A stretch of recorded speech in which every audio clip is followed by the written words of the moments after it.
Today, we're going to be going over the Endgame content.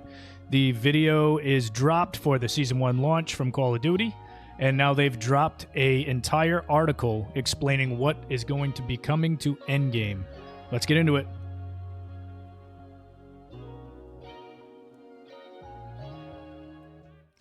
What's good, everybody? It's RK Renegade here, just dropping you some content that I promised you last week. It is a specific article in relation to Endgame. We now know that as of November 21st, which now today is the 30th, so it's been out about 9 days, we now know that you can just get right into Endgame without playing campaign. So big win for the community. So let's skip right past that beginning piece right here in the content summary. They're going to go over new world events, the new skills, and Cadmus in Endgame. So let's keep going. So Endgame intensifies, new world events, and more. With Endgame now instantly accessible and available to all Black Ops 7 players, it's time to team up and drop into Avalon. Explore this massive new landscape, complete objectives, and increase your power. Unlock unique weapon camos and take on new threats. Keep pushing into escalating zones of difficulty and calling on other squads to assist if the challenges are too great. Then be sure to exfil safely to maintain your combat rating and live another day. So a small piece in that blurb right there, obviously, in relation to the world events, is what we are imagining to be a great ad here, is every time you dive into Endgame, you see people playing, doing their own thing, beating to their own drum. It was always just kind of this weird thing. It's like, well, why can I see them but, you know, not team up or PvP, whatever. So it's cool to see them kind of incorporate something to work with these people. So these world events are going to be the start of that, which I think is pretty awesome. Truly, down the line with this, it would be cool to see them add like a secondary playlist that might not just be specifically PvE. If there was a PvP style to this, that would be really cool. You know, they could open up a whole new world of gameplay here, and I hope that's the direction they're going here, because now they're starting to incorporate your squad being able to interact with other squads. So this is a really cool little piece of my own personal takeaway from that. But let's continue on. So Avalon Rampage, 4 Endgame world events, launch in-season and mid-season. So here is the graphic everybody has seen. It's that giant zombie-inspired robot. So it says here, you'll need to face down threats and build up your operator's combat rating, your skills and abilities, as Season 1 brings 4 multi-stage events into the mix to challenge players. You're advised to be at least a combat rating of 45. Call up your squad and bring your highest rarity weapons to these fights. Exotic weapons will certainly help turn the tide of battle. So that sounds awesome. The way they just wrote that, just amazing. Again, this is called the Colossus of Avalon, recommended 45 or higher combat rating, as you can see here. A giant mechanical contraption towers over the Avalon terrain, leaving a bloody path in its wake. Expect an emergency announcement breaking into your comms to alert all operators within the Avalon combat zones to converge on this massive metal threat. Consult your TAC map for the expected arrival area, and once certain criteria are met, you can watch the terrifying Titan fall from the skies, visible across most of the map. That sounds sick. To claim the bounty of rewards on offer for defeating this behemoth, you may need reinforcements outside of your own squad. Tool up, study the giant for weaknesses, expose its core, and take it out. Fail, and the Colossus will blast off into orbit, so don't delay in your aggression. Operator advice: toppling this Colossus will be tough, and smaller robotic enemies are likely to be encountered, so you may wish to think about equipping Black Hat, which is a minor ability, or abilities that assist in your evasion or movement capabilities. As well, as always, Crash Cart, major ability, will be an excellent choice to keep you and your squad upright and in the battle to come. So, pretty cool, because now they're making these minor abilities like Black Hat. Most people don't use this. A lot of people use Crash Cart, which is cool. But they're making it so that you have to use these other abilities and kind of make different loadouts, which I really enjoy that. Each battle kind of has mechanics now, seemingly. I really enjoy the fact that they're incorporating these things. That's going to be awesome. Endgame is going to get more popular as this year goes on if they continue to produce content like this. We've been on top of this since day one. This is an awesome addition to this game, and good job, Treyarch. So the next world event that they're going to be having is a Toxic Tyrant. It's going to be available at launch, not mid-season, so combat rating is 45 or higher. Initial comms suggest a second major threat to operators within the Avalon theater of combat. In an event codenamed Toxic Tyrant, the emergency alert system breaks into your usual combat chatter to warn you of severe neurotoxin outbreak occurring in Avalon. Stemming the outbreak requires your top-tier team talent and weaponry, as the enemies spilling out of these fear-based summoning anomalies are powerful and unrelenting. With time running out, you'll need to focus on finding the source of this terror and try not to lose your mind entirely when facing the final large-scale threat let loose by this hallucinatory biological weapon. So no advice on that one from the writer here, which, okay, that's cool. But, you know, that sounds interesting as well.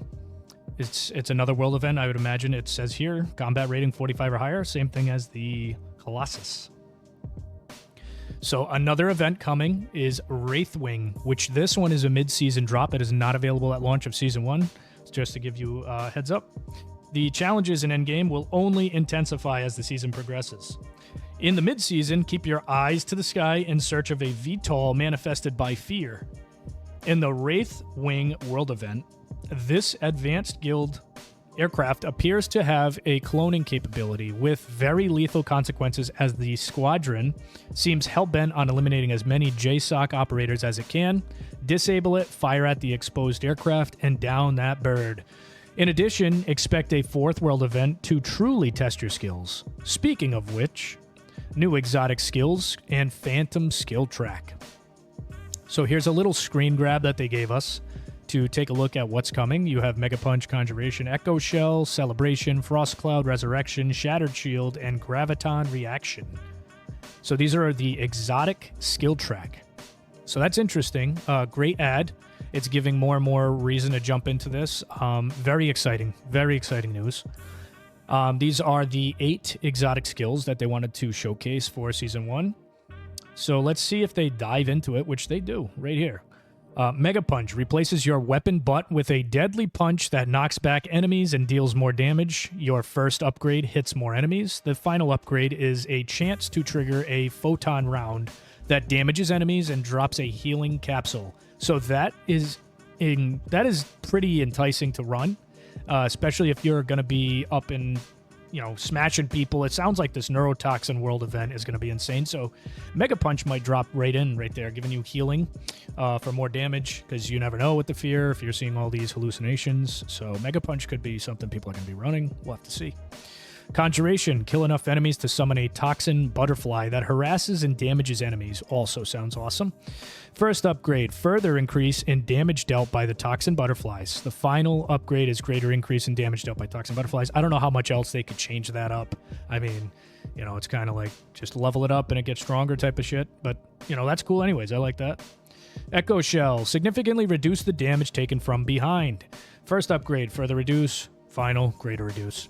Okay, you know, these are getting pretty obvious of what they can and cannot do. Celebration. Enemies damaged or affected by equipment have a chance to trigger mortar rounds that target enemies. That sounds awesome. Same thing. First and final is further further increase the chances to trigger the mortar rounds, or greater increase of chances to trigger the mortar rounds. Frost Cloud. Enemies damaged or affected by equipment have a chance to trigger Frost Cloud that slows enemies.